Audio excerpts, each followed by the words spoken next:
way we're going to have this structured is we're going to start off with Lorrie Faith Cranor, who is a professor of computer science and engineering as well as public policy at Carnegie Mellon and has done more than 100 studies on people's perceptions of privacy, usability of privacy controls, and a lot of different technology and privacy issues. And then we'll move on from that. She's going to give us a foundation in kind of what's going on with the technology right now. And then we're going to have, I know this is a David versus Goliath, but actually we have two Davids here. We have David Straite, who's a partner at Stewart's Law and is the co-lead counsel on litigation involving tracking with both Facebook and Google, as well as David Pashman, who is the general counsel here at Meetup. So without any further ado, I'll let Lorrie lead you through the wonderful world of digital privacy. All right, thank you. So yes, at my lab at Carnegie Mellon, the Usable Privacy and Security Lab, we've been doing a lot of studies to investigate what consumers know about online tracking and how they feel about it. And we found overwhelmingly, first of all, that consumers know very little about online tracking. And they don't really know how it works, and many of them are even unaware that they're being tracked. So let me start out with some background about tracking and how it works. So to begin with, many websites employ advertising companies to display ads on their site and to bring in some revenue. And in order to come up with ads that are going to be most relevant to users, many of these ads also track people. So they send a small file called a cookie to the user's web browser that helps the ad company track the user across many different websites. And so an ad company will know the types of websites a particular user frequents and the particular pages she visits on those websites. And if you're browsing the web on a mobile device, they may also know your physical location at all times, where exactly you are.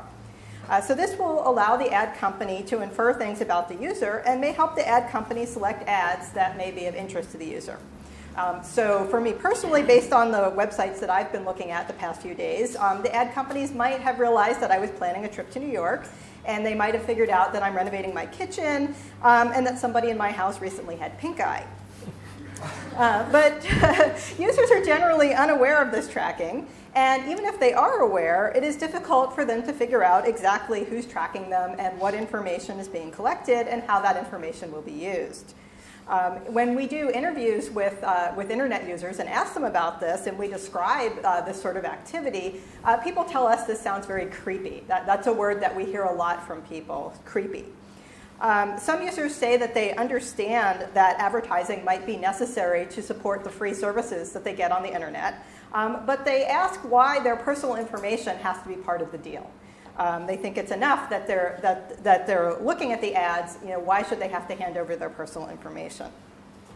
They're also especially concerned because tracking happens behind their backs. And so they feel like this is happening without their permission and they have no say in the matter. There's other types of tracking besides the cookie tracking that I mentioned, and we don't really have time to go into the technical details of that. But I do want to mention that there are some companies that realize that some users understand about cookies and are going and deleting their cookies, and so they're trying to find other technology to track people that are not so easy for users to delete and to stop. And so that seems like a pretty underhanded sort of practice. It's also the case that besides the advertising companies, there are a lot of other parties that are able to track you online. This includes your internet service provider can track your activities, your cell phone provider, your credit card company, your email provider, your search engine. All of these companies have the ability to gain a lot of information about what you're thinking about and what you're doing. So sometimes when we talk to people about this sort of tracking and data collection, they ask, well, is this legal? Are companies really allowed to do all this? And they're often surprised to learn that in the United States, we actually don't have very many legal privacy protections. We don't have a comprehensive privacy law in the US. We do have some specific laws that cover things like healthcare, financial records, or my favorite is we have a law that protects your video rental records. Very important data to protect. So the US approach to privacy protection centers around self-regulation and a concept called notice and choice. The idea is that companies should give you notice about the kinds of data they collect about you, and then they should give you some choices. So notices often take the form of privacy policies. So how many of you in here have ever read a privacy policy? Raise your hand. Okay, good. How many of you would say that you frequently read privacy policies? Oh, there's a few gluttons for punishment here. Yeah, there's always a few, but not very many. And I think the reason that people don't frequently read privacy policies, as you know, for those of you who've tried it once, is that they tend to be very long and full of legalese, and so they're kind of hard to understand. And then when you get to the bottom, they often say something about the policy changing without notice, and then you kind of wonder, how often do I have to read it again? So privacy policies are a nice idea, and I certainly rather that companies have privacy policies than not have them, but they don't seem to be a complete solution to the problem. Another problem with just relying on privacy policies is that when you go to a website and you're being tracked, it's actually not the website that you're visiting usually that's doing most of the tracking. A lot of the tracking is being done by these third parties, like the advertising companies, and it's very difficult to figure out who they are. I use a tool called Ghostery that plugs into my web browser, and I can see who's tracking me. I get a little number in the corner of my web browser. And often I see there's 5, 10, even 20 different companies that are tracking me on any given website. So even if I wanted to go and find out what they were doing, I'd have to go read like 20 privacy policies just to find out what's going on that website. The ad industry has tried to make this a little bit easier for consumers by coming up with a symbol that is supposed to indicate that you're being tracked for behavioral advertising. So it's a little lowercase I with a triangle around it. It's a little blue symbol. How many of you have ever seen this in an online ad? Yeah, not very many. So I can almost guarantee that all of you have actually seen it, that it actually has been on the web pages that you visited. But it seems to be practically invisible to consumers. We did a study with thousands of consumers, and almost nobody recognized it. And the people who did recognize it had no idea what it meant, or that you can actually click on it if you want to opt out of some of the tracking. Another problem with this program is that if you want to opt out of tracking, it seems like a good idea. I click, I say opt me out. You're not actually being opted out of having data collected about you. For the most part, what you're being opted out of is seeing targeted ads. So they're still allowed to give you advertising, and they're still allowed to collect data about you. They're just not allowed to use that data to target ads to you. So that also seems somewhat unsatisfying to the consumers that we've interviewed about this. Now, another approach, one of the latest developments in this sort of self-regulation and notice and choice, is something called Do Not Track. And Do Not Track is a new standard that's being developed by the World Wide Web Consortium, or the W3C, which is the organization that sets the standards for the web. And the idea behind Do Not Track is that you should be able to go in your web browser, press one button to say, hey, I don't want to be tracked. And your web browser should send that message to every website you visit automatically. So it's like the big red button, don't track me. Seems like a really nice, simple idea. The problem is that in order to implement this, we have to have some agreement on what it means to be tracked and what it means to not be tracked. And the W3C has now spent well over a year arguing about this, and they don't yet have a definition of tracking and not tracking.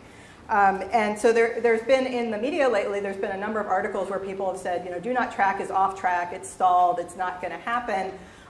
Just last week, though, there was a big meeting, and the chair of the working group now says, we're back on track, and we'll see. I'm not overly optimistic that this is a solution that is going to work, but I wish them a lot of luck, because a simple solution would be really nice.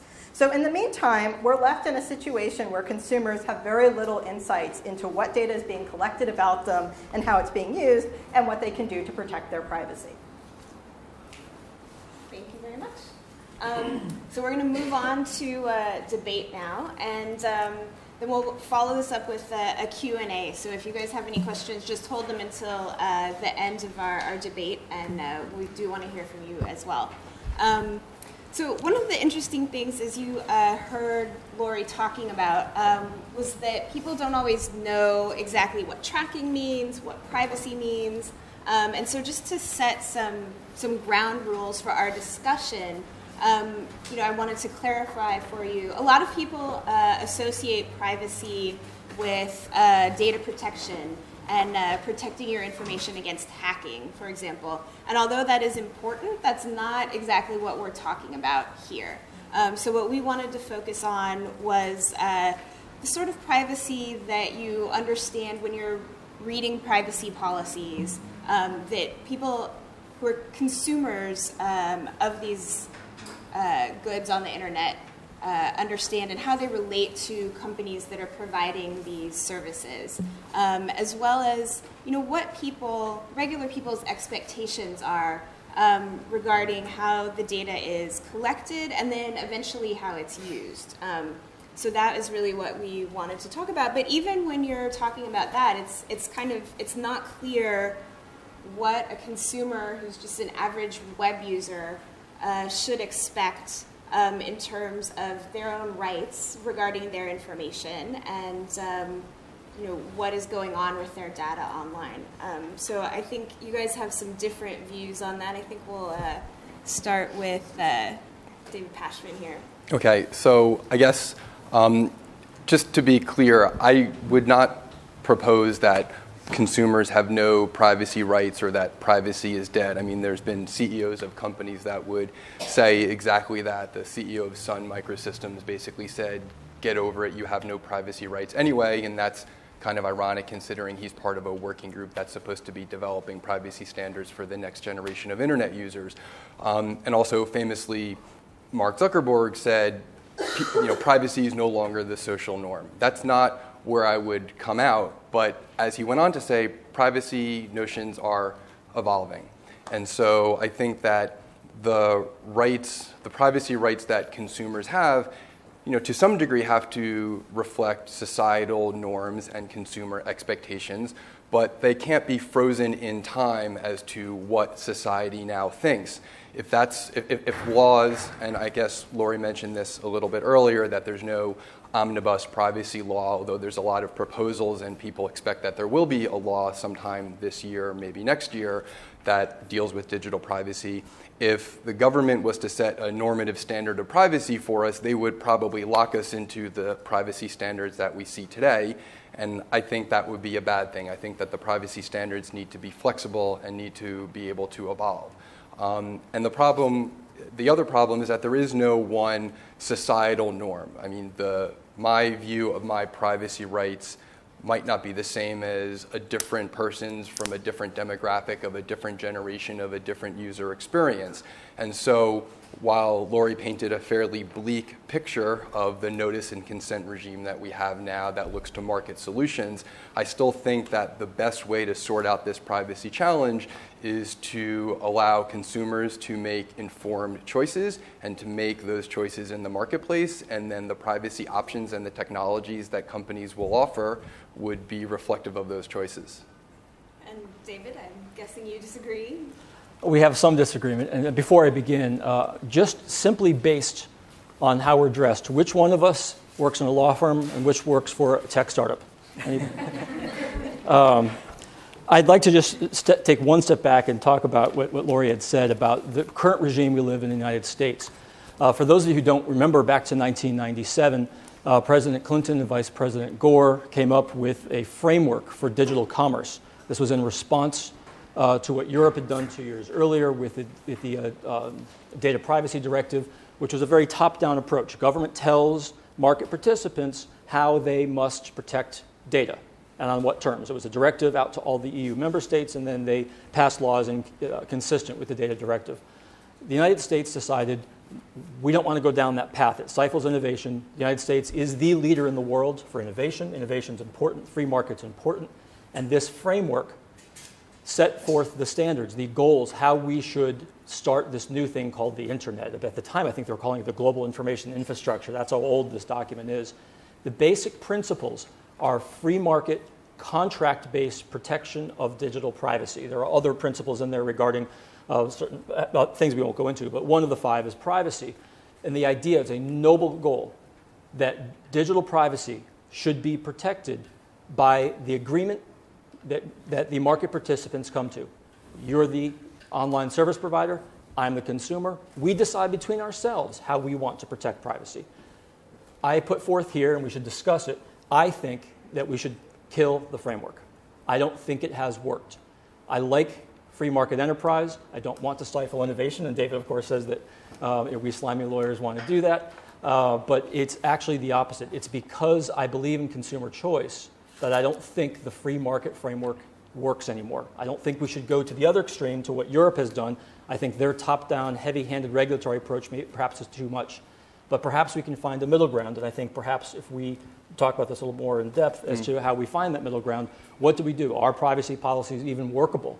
Some of you in here may be right now working on new startups, and you're wondering, well, what sort of agreement do I have to have? What do I have to do to both protect my ability to innovate, my ability to get revenues, but not get sued by people like this? Or, in good faith, I do want to protect the privacy of my consumers. How do I strike that balance?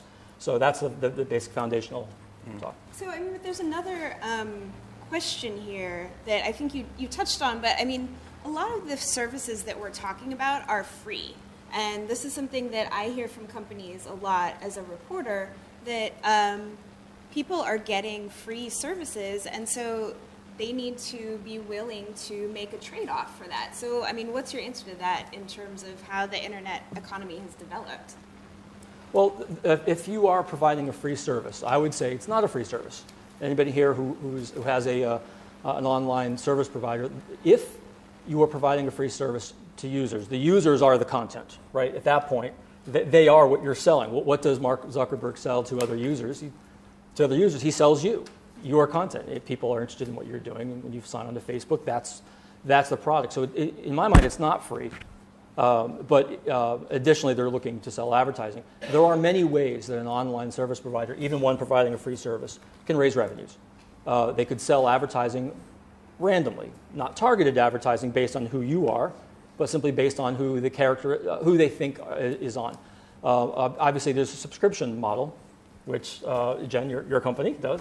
I have a Wall Street. We have ad targeting. And you have right. You employ, and of course, target advertising. Those are the three general ways that online companies providing content can generate revenue: subscriptions, just simply banner ads, and then targeted advertising.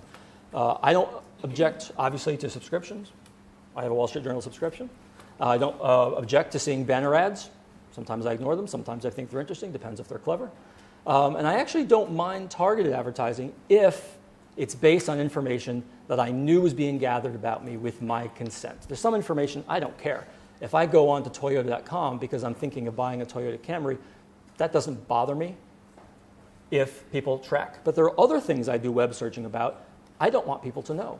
What if a relative of my family says, David, I've got diabetes. Okay, I'll quickly do searching. I'm really concerned. Now somebody knows I'm searching for those terms. There's a beautiful book written last year by a professor in Chicago, Lorrie Andrews. Says it's basically the death of death of privacy. It's called I know who you are. I know what you did. Death of privacy.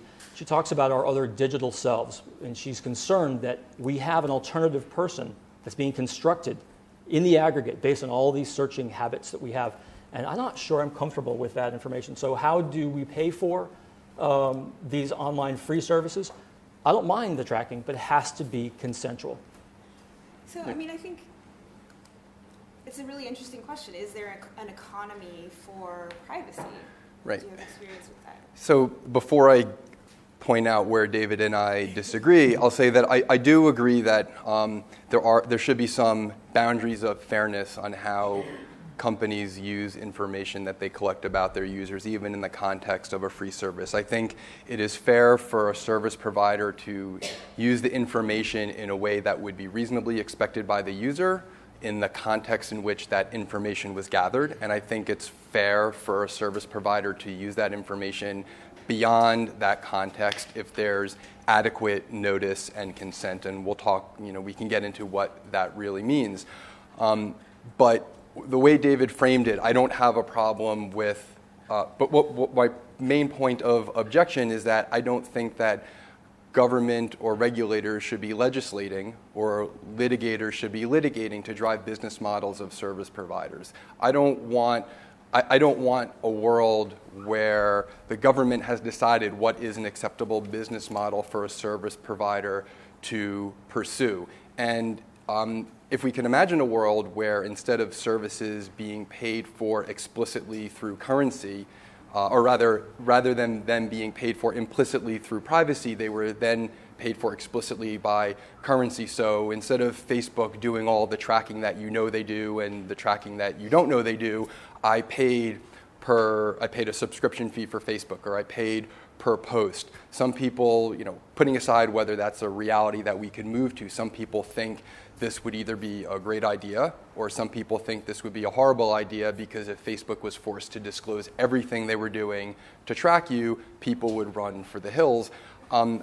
I don't actually agree with that. I think I agree that people don't know how they're being tracked. I agree that people would initially be shocked, and I agree that some people would leave the services, but I think most people wouldn't, because there's lots of examples of service providers trying to create privacy-respectful businesses that compete with what some people would call the privacy disrespectful companies. So there was Diaspora, which started as an open source, privacy-focused, I don't know if it was a competitor, but an alternative to Facebook. And that had some modest success, but when I last checked, that project seemed to have not taken off. And there's a search engine called DuckDuckGo that is a privacy-respectful alternative to Google. And that's doing fairly well for a small company or an early stage company, but I don't see people flocking in droves to those alternatives. And then likewise, you had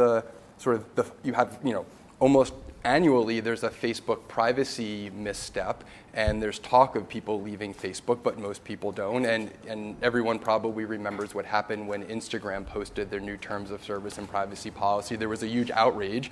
And then there were some really good follow-up articles about whether activity on Instagram really dropped off or it didn't. And the net is that it really didn't. So I think, not to say there's no one that cares about privacy issues, but I think that it seems to me that most users are comfortable making the trade-off. So if people don't really care about privacy, or if they're comfortable with this trade-off, why does it seem, do you think, that so much tracking happens in the background and companies, as far as I can tell, seem really reluctant to say what they're doing? I mean, on one hand, so your example of being targeted for diabetes, I understand that, sometimes there are companies that do things like that, but by and large, you don't have, or companies have pledged, and they at least try and do jump through hoops not to target based on certain health information. I mean, that's at least part of the advertising group's pledge. So, you have that, but really it's unclear as to the average user what's going on and why so much secrecy. So I guess, so my thoughts on why it's being done in the background and secretly, I guess it's a few different things. One is, this is a technological issue for the most part. And if you look at the architecture of the web, these technologies play out in the background.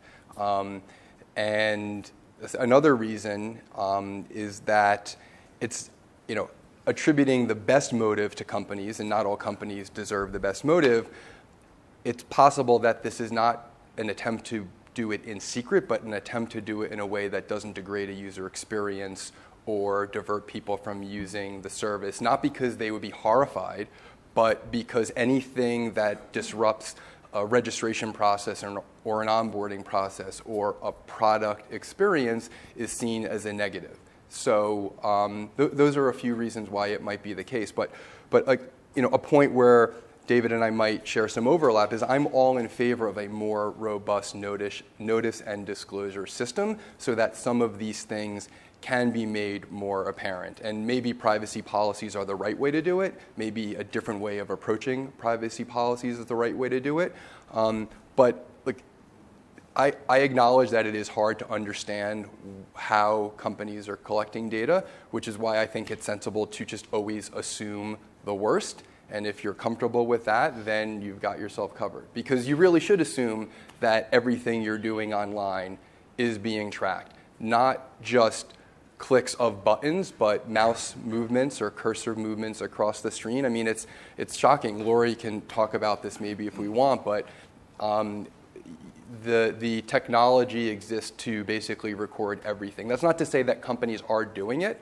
And the real issue for me, and I think this might be a bit off topic, but it's not the online behavioral advertising, but it's the way the technology exists to aggregate discrete bits of data and then to identify it and personalize it. And so, some people might think that's being done in the background secretly because consumers would not continue to use services if they knew that was the case. But I think there's other reasons that explain it also. So you asked the question, why is it being done secretly in the background? The answer is simply arrogance by some of the major players who believe that your data is their data and that they're providing you the free service, so they're going to decide the terms of use. We know from popular culture, we know people instinctively get the one-sentence summary. They know they're being tracked. People get it. It's very funny.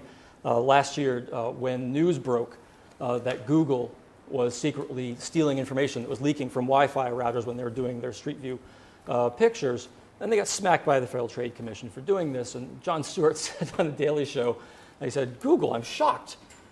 You're stealing people's personal information without their permission? That's Facebook's job."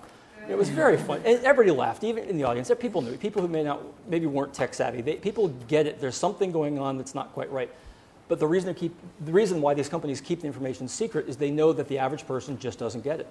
Even if the average person had time to read all the privacy policies, which we'll probably get to later, the specific question of privacy policies, how would they understand what they even mean if they're not lawyers? Even lawyers don't understand what some of these terms mean. I'm a lawyer. I think I'm a tech enthusiast. I had to hire experts in the Facebook case. I didn't know this technology. Now I have a far greater and different understanding of simple privacy policies today than I did a year ago.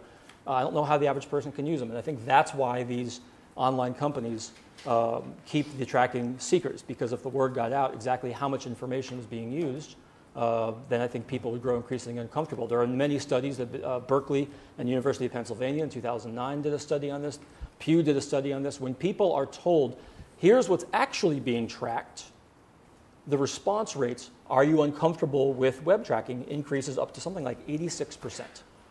This was cited by Senator John Kerry in his op-ed last year in the Think Justice blog, where he's calling for some change in legislation. 86% are uncomfortable when they learn about it. So that's, I think, the answer as to why it's being kept secret. Well, I think they also don't know what's being done with it. So it's, if I think people aren't generally uncomfortable with certain types of advertising, but I think there's just a lot that isn't known at this point. And, speaking as a consumer, one of the things that I'm confused about is, so you mentioned that if you don't want to use a service that tracks you, there are other services available, like DuckDuckGo and so forth. And I mean, as a user, usually the experience is better on the sites that are tracking me, to be honest. And I'm curious as to why the only option seems to be to either use a site that's very usable, really user-friendly, but is tracking me, or use something that is not as robust, rather than, give up my information to use this site or pay to use the site that's good. I mean, why isn't that an option? Yeah.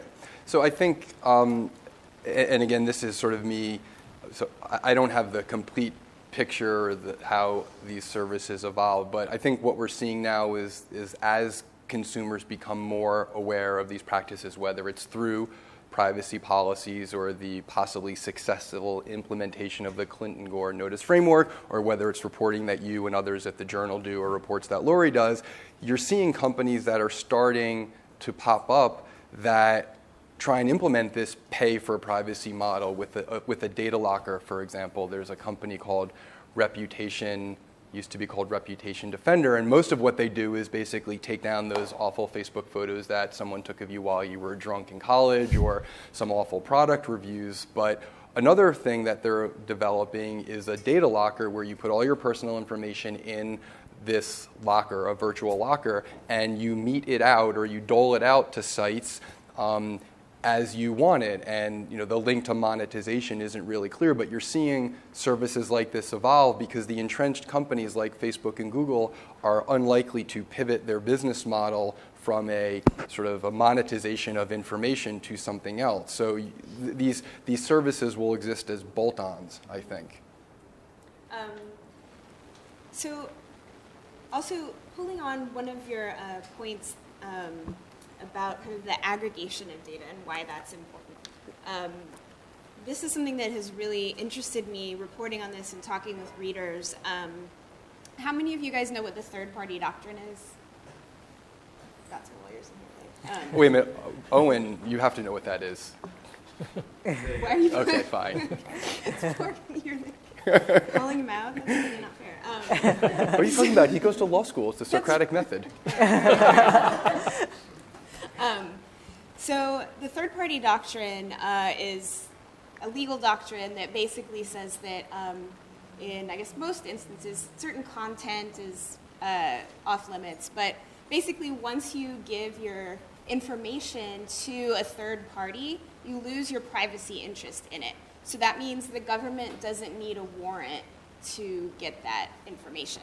The cases, this was based on cases back in the 60s and 70s, so this was basically like banking records. So if you're a criminal and you're doing shady stuff with your bank, the government can go to the bank and say, oh, when did this person write this check? And if the bank gives up that information, that's fine, because you trusted the bank knowing all your information. So you have no reason to expect that they won't share it with the government. That's the general principle. I'm not a lawyer. Does that sound about right to you guys? Sounds about right. More or less? Yep. So there's content is protected, so you can't just have your phone wiretapped and your emails totally rifled through if they're new. Right.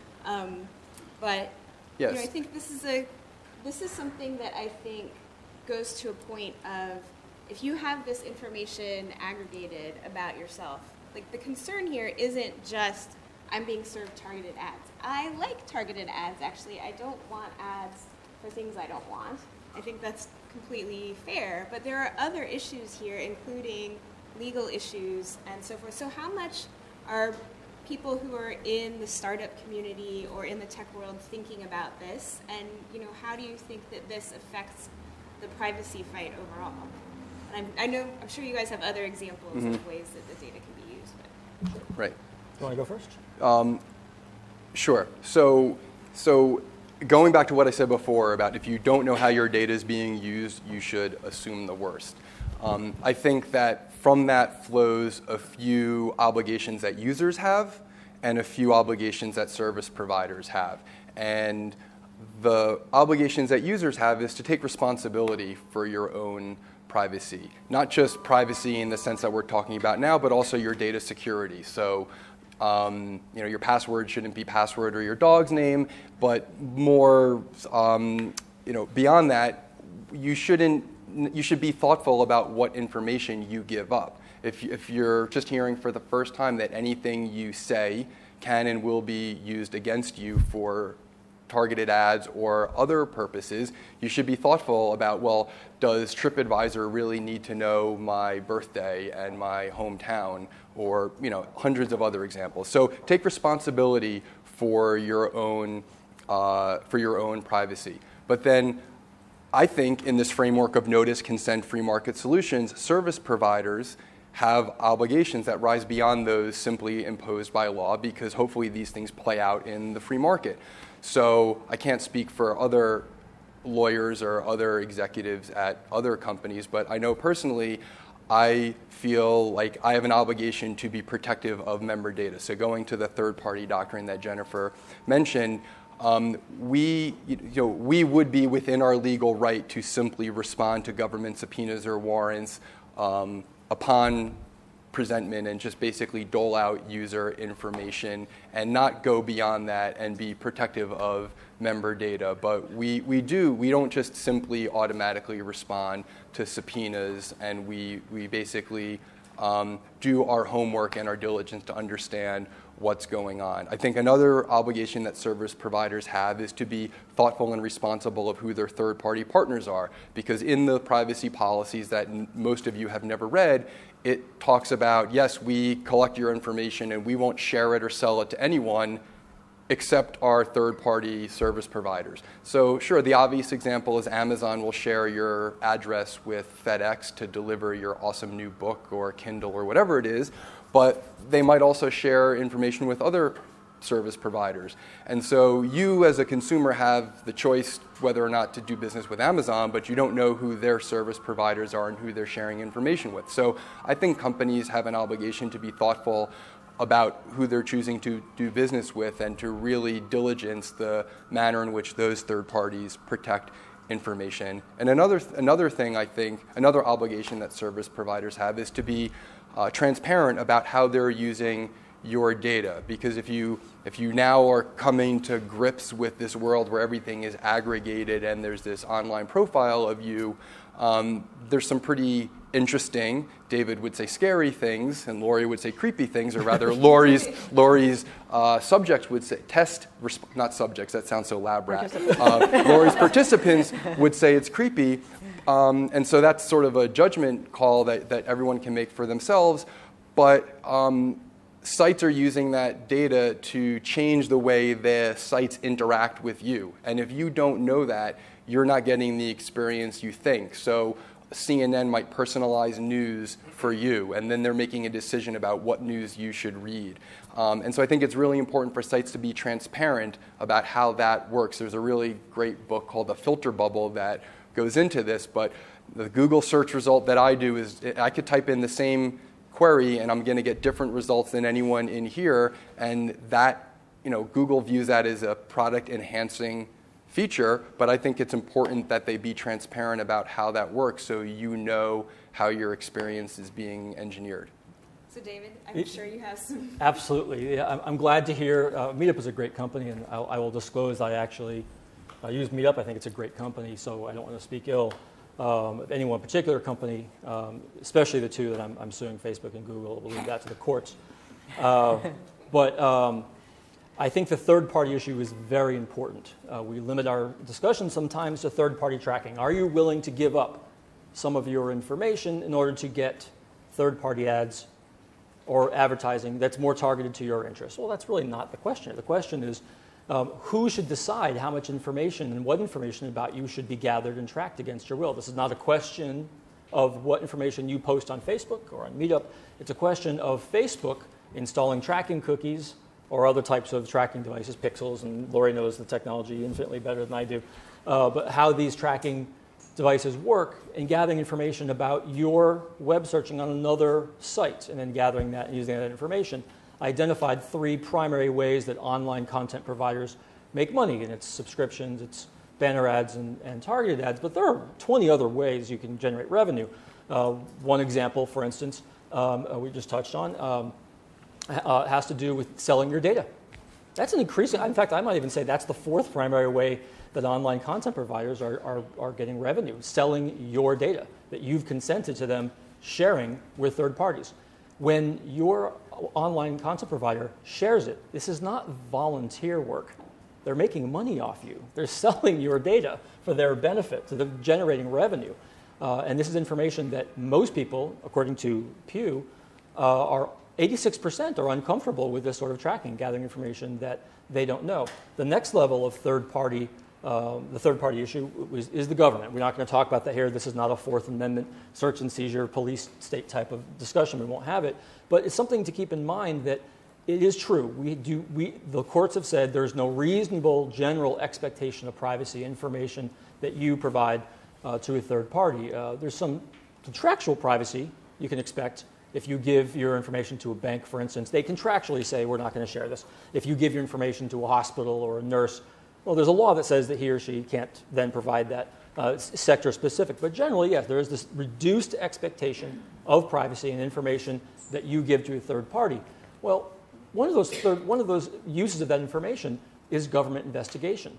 One of the executives, was Mr. Schmidt, I can't remember who at Google, admitted that more than 90% of the warrantless requests for information served on Google last calendar year were complied with. Right. Well, that's okay. That's it. We're not talking about, are we comfortable changing the framework for digital privacy protection based on whether or not you're being tracked for targeted ads. It's far more pernicious than that. There are these third-party issues that we can't lose sight of, including an interesting way around the Fourth Amendment protections you have. Right. So just go ahead. No, go ahead. I don't know. Are we allowed rebuttal time?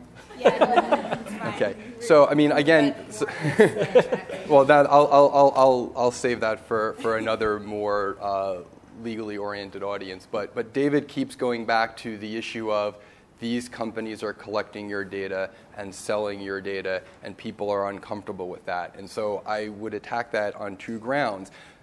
The fact that people are uncomfortable with it is not determinative of how companies should be able to do business. People are uncomfortable that they pay $4 a gallon for gasoline, but oil companies or gas stations are still allowed to charge that price.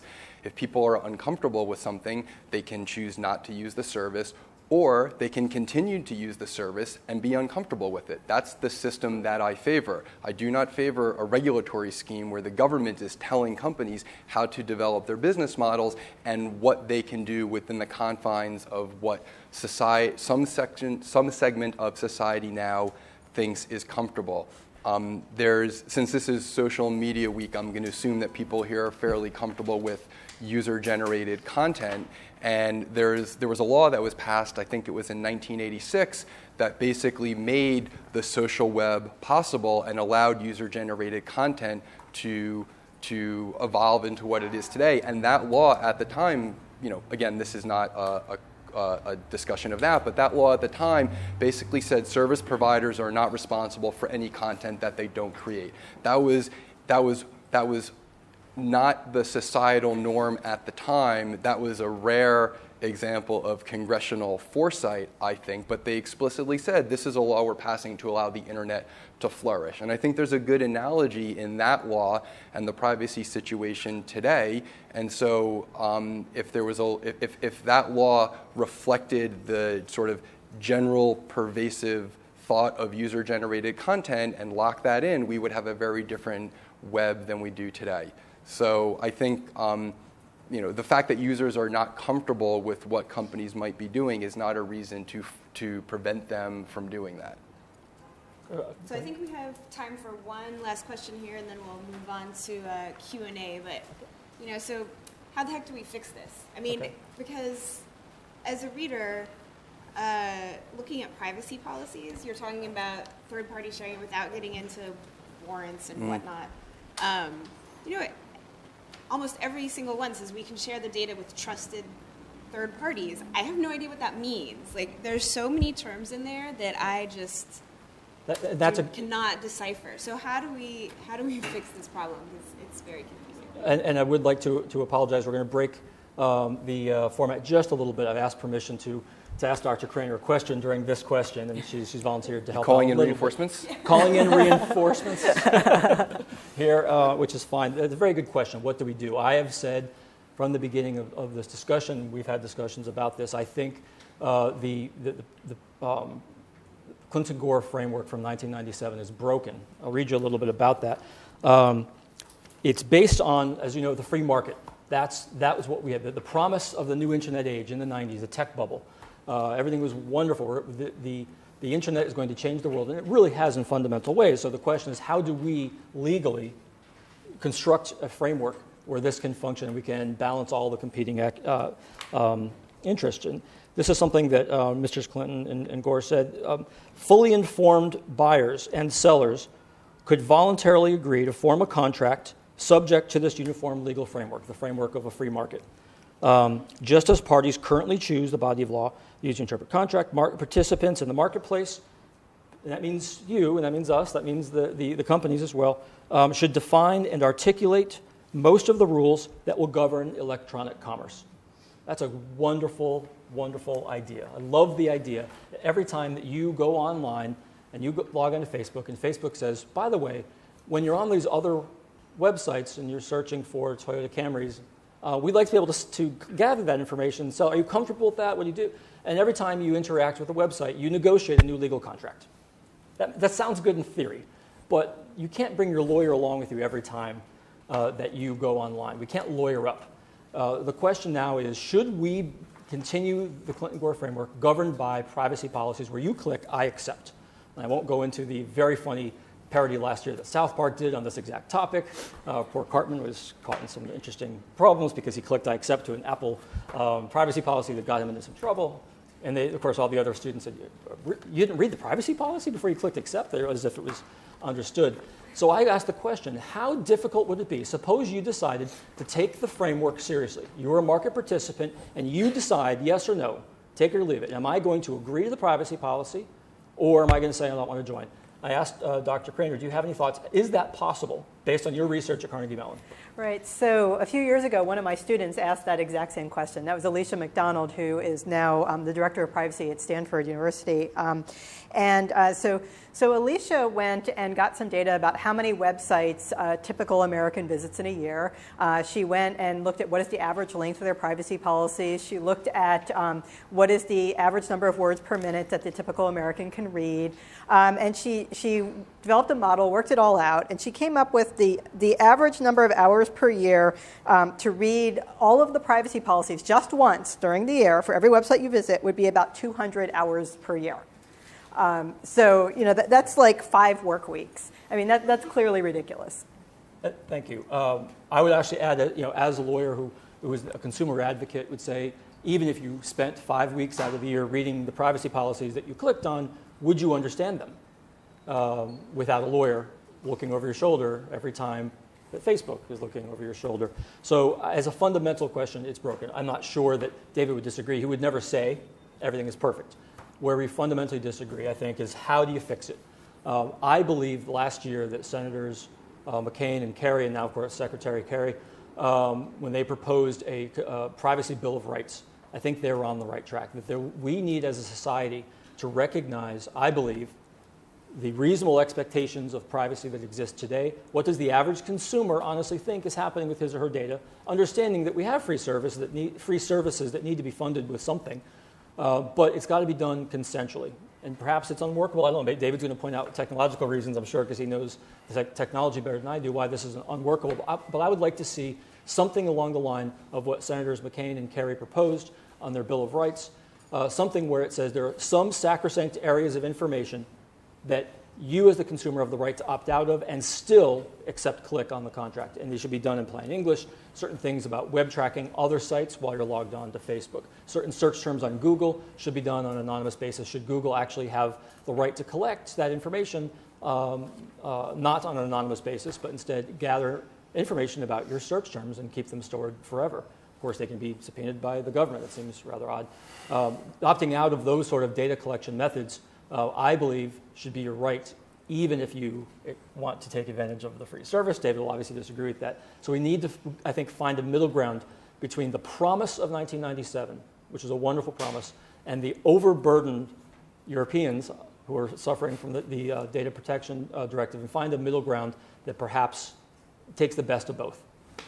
Right. So I do agree. David was correct when he expected me to say the situation now is not perfect, but I wouldn't agree with much more of what he said. So if you just, I'm not going to burden you with the misfortune of these words. I'll assume it was McCain and Kerry. They said we should have a digital bill of rights that embodies what the average consumer expects. Well, who's the average consumer? I think that's the problem that I highlighted when I referenced the user-generated content issue. And I don't want the average person in Washington setting the playing field for technological innovation. They've not gotten that right in lots of other areas. I don't think they're going to get that right with privacy. But I agree that the notice consent approach that we have now under the Clinton-Gore framework is not perfect. I mean, if you think about it, in the beginning, Al Gore invented the internet, or at least he claimed it, or some people claimed he claimed it. And then Steve Case invented AOL, and most people's internet experience was through this portal of AOL. So maybe they had to read a privacy policy, maybe a few others. And the internet has changed a lot since then, but the notice, consent, privacy policy approach has not. And so clearly it's not workable if people are interacting with dozens of websites every day to expect that they're going to have to review privacy policies. And Lorrie's research makes that case. So I think what we need to evolve to is sort of like a privacy policy 2.0. And there's lots of ways to do that. There's lots of technological and non-technological mechanisms to make privacy policies more workable. There's efforts to standardize privacy policy. So if anyone is old enough to remember applying to college before you could do it online, there was something called the Common Application, and you could do one application that covered dozens of schools. So maybe there's something that we could have, the Common Privacy Policy, where there was a standard language, and then websites that deviated would have their deviations, and so all you needed to do was concern yourself with those deviations. There's this icon nutrition label approach where people attempt to embody key provisions of the privacy policy in easy-to-use icons or some other approach like the nutrition label. The FDA doesn't expect you to go get a biochem lab and do a nutritional analysis of everything before you eat it. They put that information right there in an easy-to-use format. And there's people that are trying to do the same thing for privacy policies.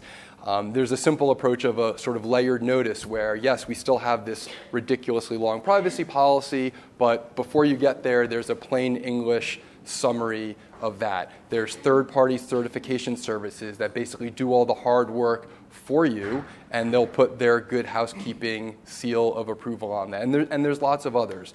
And I think so I think that I'm not ready to throw out the notice and consent privacy framework. I just think that it needs to evolve to face the realities of the way people interact with the web today. And before we go before Jen takes us to Q&A, just remember, out of respect for everybody's digital privacy, this is being recorded. And if we like how this turned out, we might upload it to the internet. So before asking any questions, just keep in mind where this may end up. Okay. Very good. Okay. So I think we can turn it over to Q&A unless you guys want to vote on. Oh, yeah, so I had this idea the framework, this was really a top-down thing. So David and I have known each other for a while, and I thought, wouldn't it be great to do a privacy debate?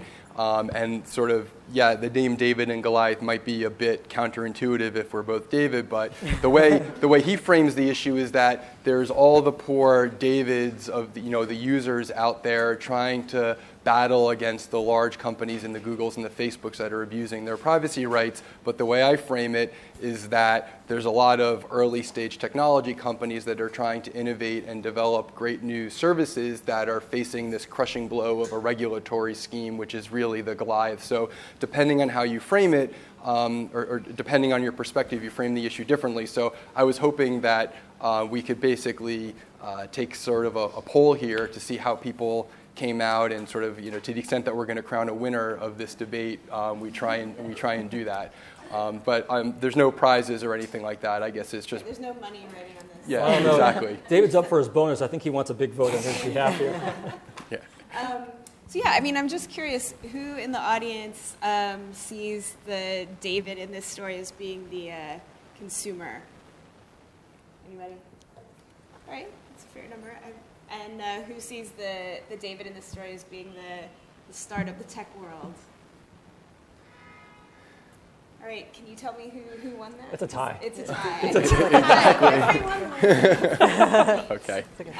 Okay, so I think we're going to move on to Q&A next. And so I have this microphone, which is for the video, but I'm going to have to bring it to you guys. So let's just start.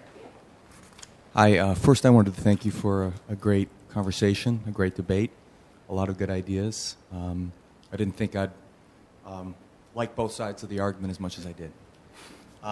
So my question is, and the one party, the third party that we really didn't talk about, but I consider the elephant in the room is the ad stack.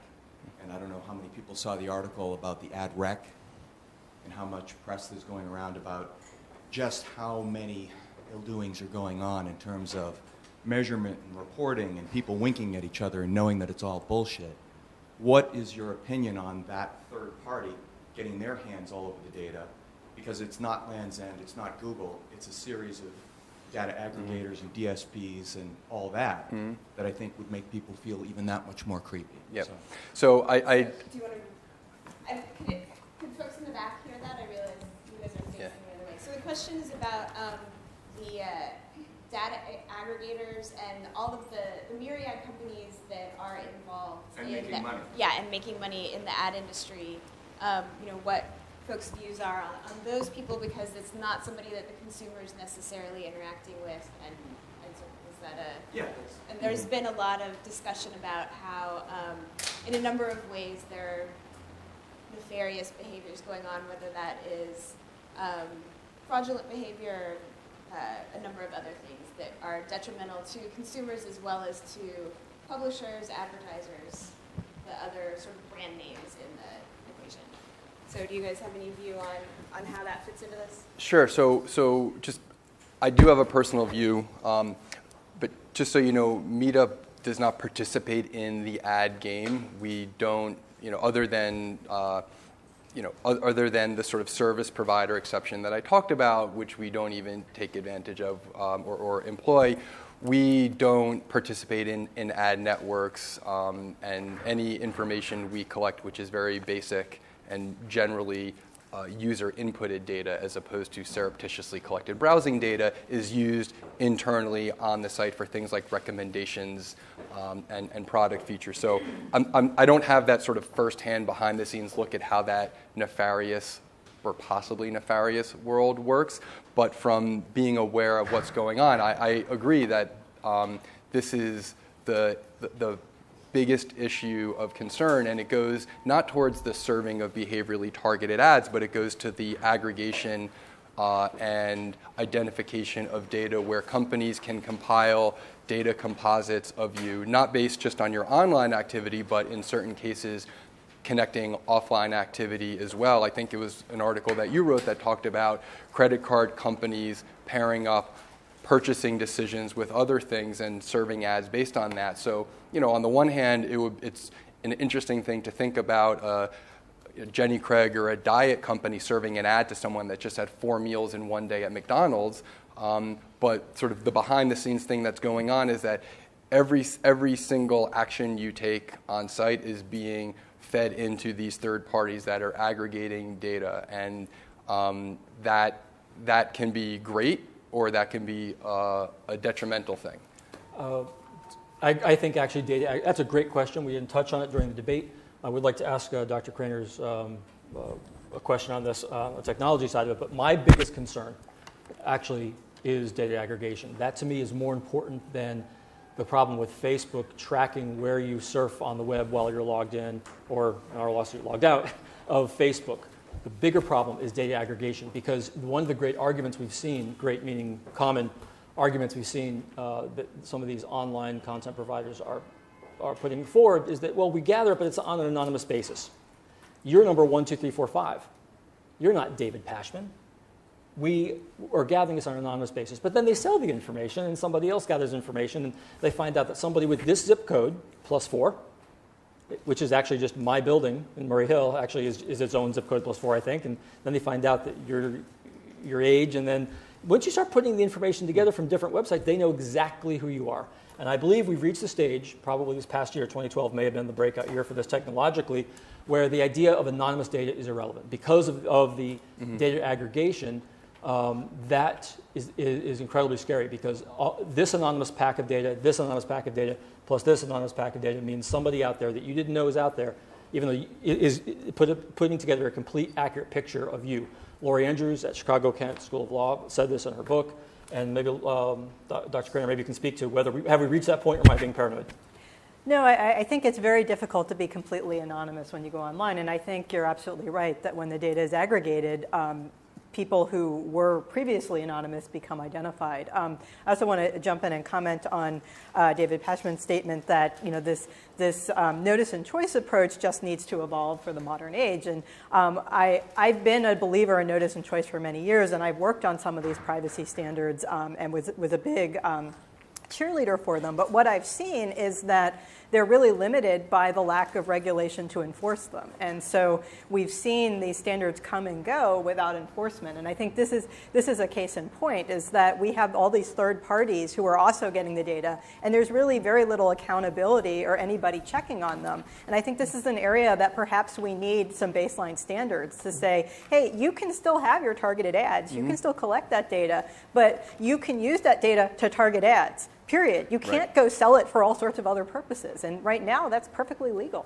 Right. That's what I was going to follow up with, the distinction between a law or regulation that addressed what you can do and what information you can collect, with regulation around how you can use it. So Fair Lending Act prohibits discrimination in lending based on certain information, and there's other parallels there. And so, yeah, we should certainly make sure that there's limits on how this information can be used to make sure that people are not discriminated against, or that companies aren't biased in their pricings of health insurance and things like that. And that should all happen out in the open.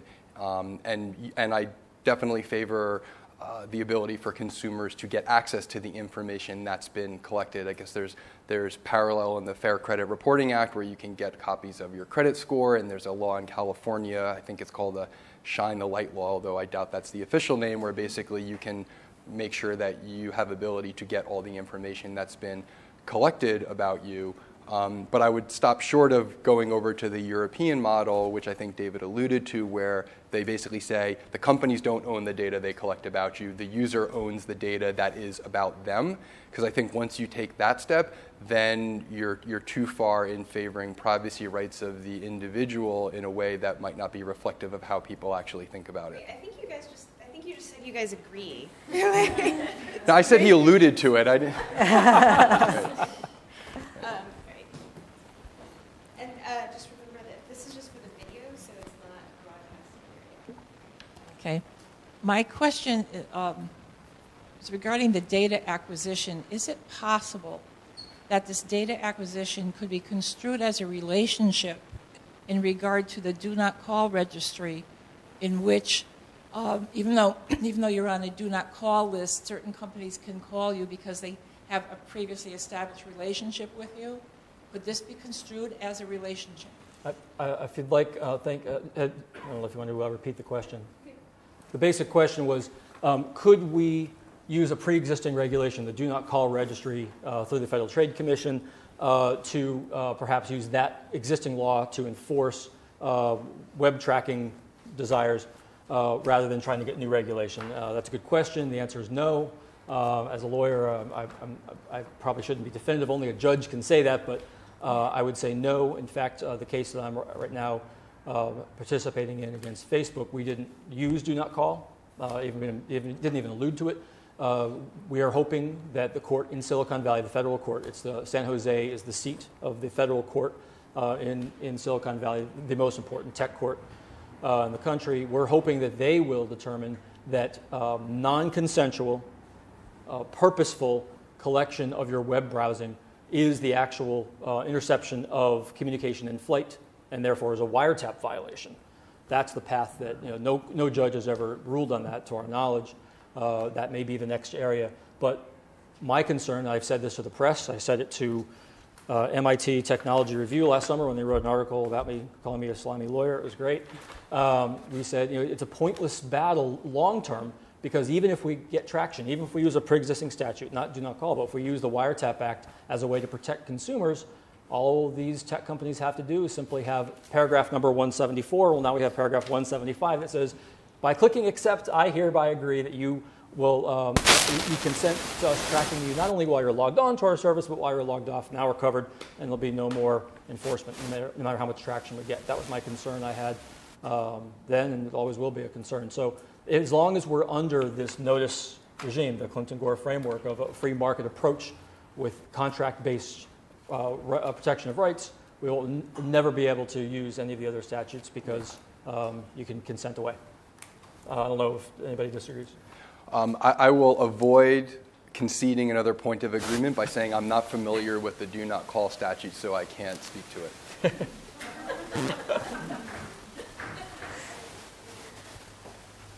So my main question is kind of about how right now we have a pretty sectoral regulation approach, which can work fairly well when the businesses stay relatively siloed, so banks are only doing banking things and social networks are only doing social and helping people socialize.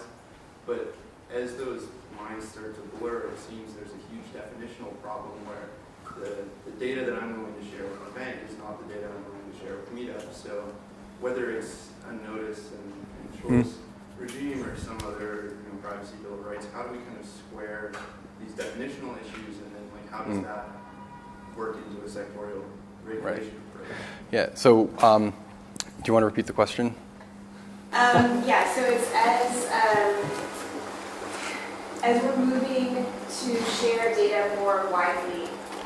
So for example, right now, a lot of industries are set. We have social media companies doing social media things, banking companies doing banking things. Those data are separate, but a number of technologies might be joining those, and actually, I mean, they are right now. So how does that affect what we need to do going forward? Yeah, so we didn't get to a topic that we were maybe thinking about discussing, which was the European approach. And there's some things and then they have a very different approach than we do. And there's some things that I agree with and some things that I disagree with. One of the things that I agree with in the European model is a comprehensive approach as opposed to a sector-based approach. And I think it's fine that we have certain regulations for healthcare information or for financial information, but I agree with you that as companies look to expand their business operations and their footprint online, those lines might not necessarily hold. I mean, Amex is a great example of a company that is it a social media company? Is it a financial company? Is it a mix of the two? And I can't imagine how hard it must be for someone that's got my role at Amex to try and figure out what they're allowed to do on this URL but not allowed to do on this URL, and what data we can share between business units. So I'm in favor of a comprehensive approach. And on this one, I'll defer to the general counsel of this company. He's got a very difficult job, and conflict of law is a real problem on the internet. Not only do you have the question you're talking about, right now we have this hodgepodge sector-specific regulation. Most sectors are not regulated, and then we have the framework where privacy policies govern what your privacy rights are. Well, on top of that, you also have the geography problem. What you do, an online platform is by definition global, except maybe in a few countries that have some are walled off. Some dictatorships, but other than that, it's a global, seamless internet. So how does someone in your position know what law applies to one particular aspect? I don't know. It's a very difficult job, and I think, in fact, I'm going to say that this question actually helps me illustrate my points earlier. So thank you very much. Can I jump in as well? So another complexity is that some of our sectors kind of spill out into other sectors. So telecom is an area where we do have some privacy regulation, but now we have companies like Google. Google is not a telecom company, but Google has the Android phone platform. And so the data that you provide to Google through your Android phone has a different set of regulations than the data you provide to AT&T or Sprint or your cell phone carrier that is also going through the same phone. And so I think that's fairly confusing. A second point is that I think privacy is very contextual. And so I think for individuals, as you point out, there are certain data that you're willing to share with some companies and not others. And so it's not a one-size-fits-all thing. And trying to figure out how to be able, let's say we have something like Do Not Track, and being able to say, hey, it's okay for certain kinds of companies to get this information about me, but not others, and make a user interface that any user can figure out is going to be a big challenge.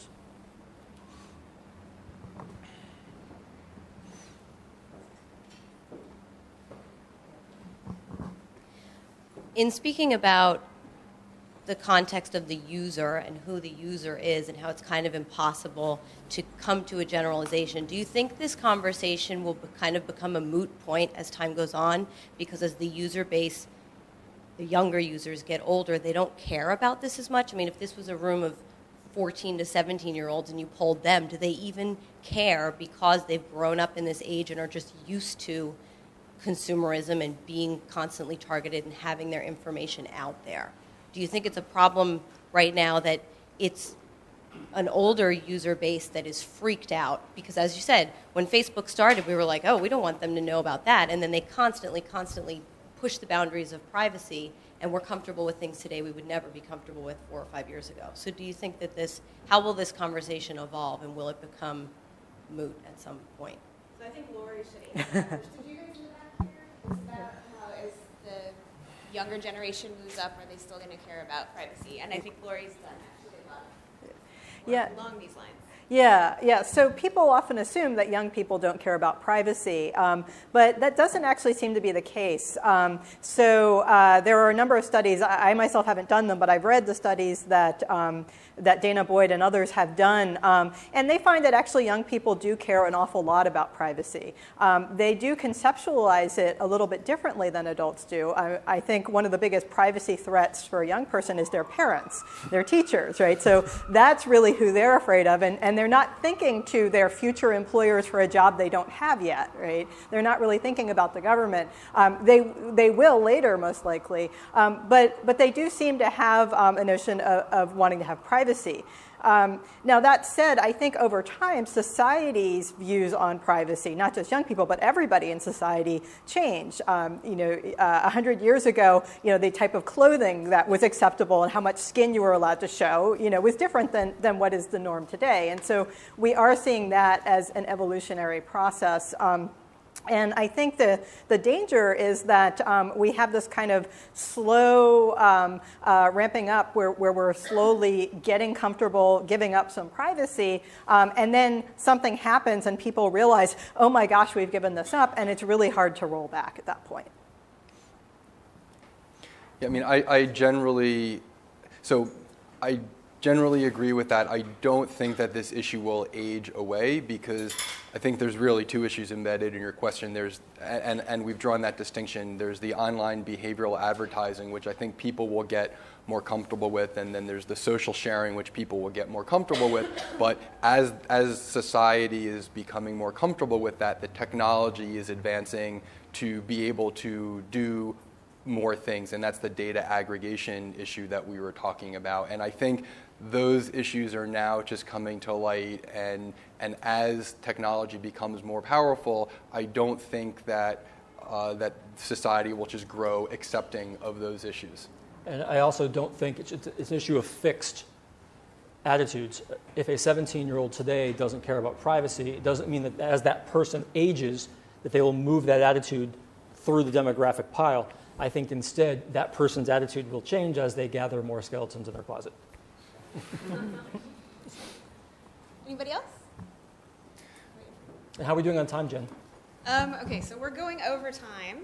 We're like 15 minutes over. Do you want to keep asking questions, or should we have folks? Well, I think at some point people are going to want to leave, but they're just too polite to get up and walk away. So maybe two more questions. Yes. Okay. So a couple more questions, and then we'll see if you guys are free. And Right. If there are other questions, we don't want to hold everybody here. So I think that's a great idea. Two more questions. Any additional questions, we'll be up here to discuss them off mic.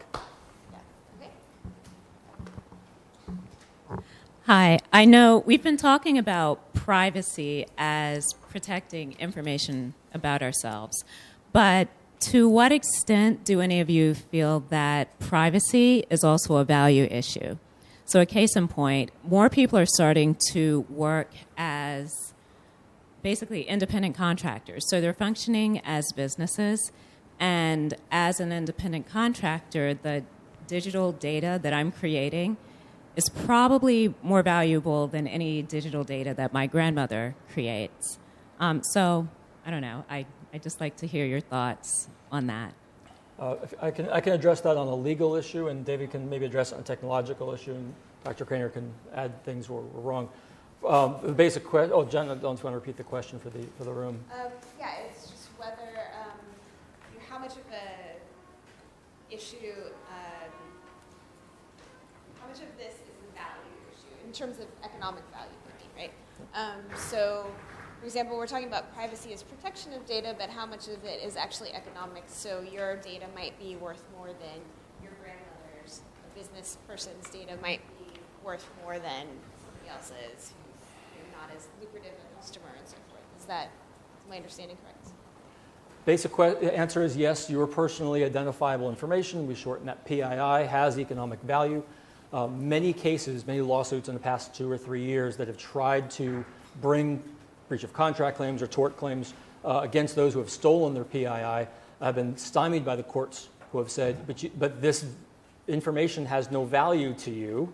no economic value. It has the data aggregator can create value out of it, but there's no value in knowing your political affiliation, or knowing your health condition, or knowing your sexual orientation, or knowing whether or not you're single or engaged or married. That information you may like, but it has no economic value. Therefore, if someone steals it, you have no right to go in court. In fact, I was arguing against Facebook's lawyer a few months ago in San Jose. The court asked, well, what's the solution? What do you do if your information is stolen? And Facebook counsel said, there's no standing here. You haven't been harmed. So if you don't like what happened, write a letter to the editor of your newspaper. That's the solution. I would say otherwise, and we argued, in fact, that now, I would say the past 12 months or so, your data does have value. Here's an example. Google has a new program, ScreenWise, what's the name of the program? They're paying internet users money. It started off with $5 gift certificates to Barnes & Noble, I think, and then it's gone up to something like $25. Now it's up to $100. They'll pay you for a certain amount of time to install a tracking cookie and see where you surf. They believe that your personally identifiable information, the information related specifically to where you go on the internet, has a lot of darn value. There's a company called Allow Limited, a UK company. They'll pay you something, I don't know, $3 or $4 if you give them this exact information, and they'll sell it to the aggregator for you and write you a check for $3. So it does have value, and I like the idea, I haven't thought about that, the idea that some person's PII actually could be worth thousands if they're an independent contractor. I hadn't thought of that. Thank you. Yes. Yeah, so I mean, just I would clarify, it wasn't that the courts have said your information has no value. They would say that the fact that your information has been collected by a third party does not harm you economically. And so, so you haven't lost anything of value. It's not to say that it doesn't have value to you, but maybe that's beside the point. So, yeah, I mean, I don't know the pricing models of how advertising networks and data aggregation networks work. I would imagine that there are certain demographics that are more valuable than others, and that's priced accordingly. So, I mean, it works the way in simple advertising in traditional media, so I would presume that it works that way in digital data collection as well. Great. Okay, so I think we have time for one more quick question. My question's a bit more practical rather than philosophical. Since the informed consent model seems to be a little bit uneven if it takes 5 weeks to read all of the privacy policies, are there any organisations out there at the moment which have a best practice data usage concept from a user's perspective and are assessing the major privacy policies on an up-to-date basis and providing that publicly? When I went through the litany of ways to evolve to privacy policy 2.0, all of those were examples that are out in the wild right now. There are companies doing it. So there's a company, a New York-based startup called Docracy, that has a really wonderful terms of service and privacy policy tool that allows you to easily see the changes to privacy policy. So that's one way to address the issue that I think David and Lorrie mentioned, where not only do I have to read it once, I have to read it every time I go back to the site because I'm being told it can change on me at any time. So that's an example of a tool. There's, the Icon project is something that is being actively worked on. What I refer to as the short notice or layered notice is something that a lot of companies have evolved to. But sort of another practical consideration is that I know a lot of companies that would love to be able to do a short notice, sort of like a plain English, hey, this is the important stuff, this is what you need to know, but they're afraid that that will result in them being sued by some lawyers because the short notice wasn't good enough.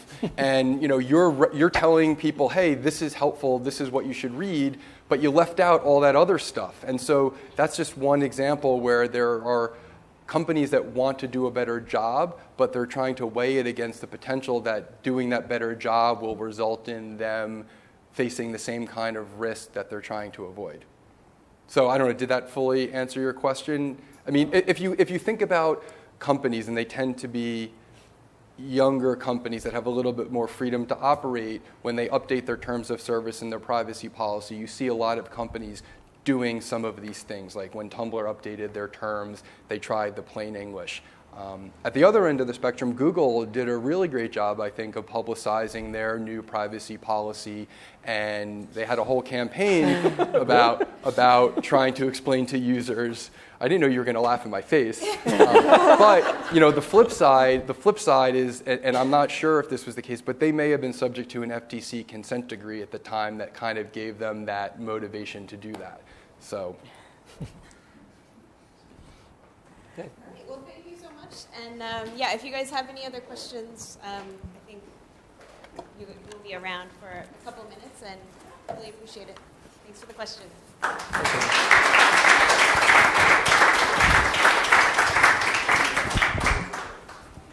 All right.